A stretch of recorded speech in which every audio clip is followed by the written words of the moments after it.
नमस्कार, मी प्रीती. आवाज इंडिया मराठीमध्ये आपल्या सर्वांचं स्वागत आहे. पुणे जिल्ह्यातील दौंड तालुक्यातील स्वामी चिंचोली येथे एका 21 वर्षीय तरुणीचं भर रस्त्यात अपहरण करण्यात आलंय.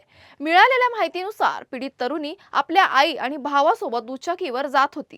त्यावेळी आरोपींनी त्यांची दुचाकी अडवली आणि काही क्षणातच आई आणि भावाच्या डोळ्यात लाल तिखट फेकलं.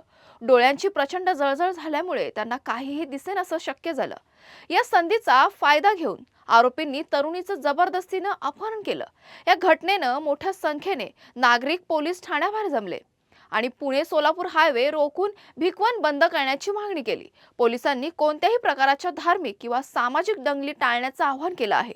पोलिसांनी दिलेल्या माहितीनुसार अपहरण प्रकरणी जहीर शेख आणि अयान शेख या दोन सख्या भावांचा समावेश आहे. पीडित आणि आरोपी यांच्यात महिनाभरापासून फोन आणि मेसेजद्वारे संपर्क होता.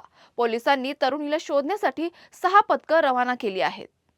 तुर्तास वेळ झाली आहे. इथेच थांबण्याची. नवीन बातम्या बघण्यासाठी पाहत राहा आवाज इंडिया मराठी.